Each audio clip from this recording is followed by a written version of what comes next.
আসসালামু আলাইকুম। আমি জানি না সেনা প্রধানের এই বক্তব্যের পর ইন্টারিম গভর্নমেন্ট বা ডক্টর ইউনূসের সরকারের উপর কতটুকু প্রভাব প্রতিক্রিয়া তৈরি হবে। নির্বাচন, আওয়ামী লীগ সরকার পতনের পর সেনাপ্রধান যেদিন জাতির উদ্দেশ্যে ভাষণ দিয়েছিলেন সেদিন বলেছিলেন যে 18 মাসের মধ্যে নির্বাচন হওয়া উচিত ইন্টারিমকে আপনার এই ক্ষমতা দেওয়ার পরে। তো এই যে গেল 9 মাস সংস্কার, আসলে কোথায় সংস্কার হচ্ছে, কার সংস্কার হচ্ছে, কি সংস্কার হচ্ছে, এটাও জাতির সামনে খুব বেশি দৃশ্যমান করতে পারেননি। তবে একদিকে যমুনা উত্তাল, রাতভর ইশরাকের সমর্থকরা সেখানে আন্দোলন করছেন, অপরদিকে সেনাপ্রধান জেনারেল ওয়াকারুজ্জামান তিনি আমাদের সেনানিবাসে সেনা কর্মকর্তাদের উদ্দেশ্যে বেশ লম্বা চূড়া এক ভাষণ দিয়েছেন এবং এইখানে এই মুহূর্তে জাতীয় জীবনে যে বিষয়গুলো নিয়ে আলোচনা, যে বিষয়গুলো জাতির জন্য প্রয়োজন, সেগুলোকে তিনি মুখ্য হিসাবে সামনে নিয়ে এসেছেন। চলুন দেখি তিনি কি এমন বক্তব্য দিলেন যে বক্তব্যে ইন্টারিম সরকার একটা নাড়াচাড়া খেতে যাচ্ছে। নির্বাচন কি ডিসেম্বরে হবে নাকি আগামী বছর জুনে?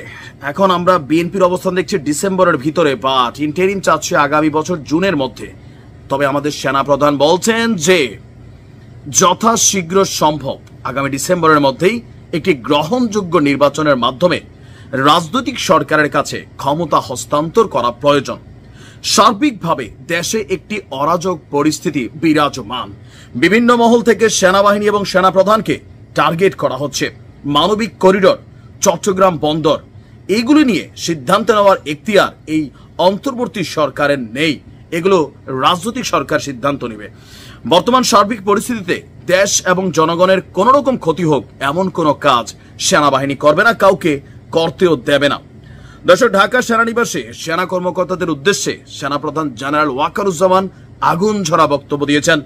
বিভিন্ন সূত্র বলছে তার বক্তব্যের শুরুতে নিরলসভাবে কাজ করে দেশের প্রতি দায়িত্ব পালনের জন্য সেনাবাহিনীকে তিনি অভিবাদন জানান। এই সময় তিনি বলছেন যে সময়ের সঙ্গে পরিস্থিতি আর অবনতি হচ্ছে। আইন শৃঙ্খলা রক্ষাকারী বাহিনী, বেসামরিক প্রশাসন সহ সব সংস্থা ভেঙে পড়ছে, পুনর্গঠিত হতে পারছে না। শুধুমাত্র সেনাবাহিনী এখন পর্যন্ত টিকে আছে। 5ই আগস্টের পর থেকে দেশকে স্থিতিশীল রাখতে সেনাবাহিনী নিরলস, তারপর হচ্ছে অক্লান্ত পরিশ্রম করে যাচ্ছে। দেশবিরোধী স্বার্থান্বেষী মহল পরিস্থিতির আরো অবনতি ঘটাচ্ছে যাতে ঘোলা পানিতে মাছ শিকার করতে পারে। জাতিসংঘ কর্তৃক জুলাই আগস্ট বিষয়ে যে প্রতিবেদন তৈরি করা হয়েছে তাতে সেনাবাহিনীর কোনো বক্তব্য নেওয়া হয়নি বলেও তিনি আপনার জানিয়েছেন। এমনকি এই বিষয়ে জাতিসংঘের সাথে যোগাযোগ করা হলে তিনি বলেন, জানতে পারেন যে জাতিসংঘ সেনাবাহিনীর সঙ্গে যোগাযোগ করতে চাইলেও বর্তমান ডক্টর ইউনূসের সরকার জাতিসংঘকে সেই সুযোগ দেয়নি। বড় ধরনের অভিযোগ, কিন্তু এটা খুবই বড় ধরনের একটা অভিযোগ এটা তিনি করেছেন। এরপর লম্বা চূড়া বিশাল একটা বক্তব্য তিনি আসছে এখানে। তিনি বলছেন যে 9 মাস ধরে সেনাপ্রধান হিসেবে অভিভাবকহীন রয়েছেন তিনি এক চাতক পাখির মতন একটি নির্বাচিত রাজনৈতিক সরকারের জন্য রাজনৈতিক নেতাদের দিকে তাকিয়ে আছেন। একটি নির্বাচিত সরকার সেনাবাহিনীর অভিভাবক হিসেবে দায়িত্ব পালন করবে, যার ফলে দেশের পরিস্থিতি স্থিতিশীল হবে। স্পষ্টভাবে তিনি বলছেন যে যথাশীঘ্র সম্ভব একটি গ্রহণযোগ্য নির্বাচন প্রয়োজন। আর এত দীর্ঘ সময় ধরে সেনারা যে শান্তি শৃঙ্খলা রয়েছেন, একটি নির্বাচন খুবই জরুরি। বিশাল লম্বা চূড়া দায়িত্ব, অভিযোগ, অনুরোধ তিনি এখানে প্রকাশ করেছেন। এখন দেখা যাক তার এই বক্তব্যের পর অলরেডি যারা সেনাবাহিনীকে নিয়ে নাড়াচাড়া করছিলেন, সেনা প্রধানকে নিয়ে নাড়াচাড়া করছিলেন, তারা কিন্তু আবার শুরু করেছেন তার এই বক্তব্যকে কেন্দ্র করে নতুন করে।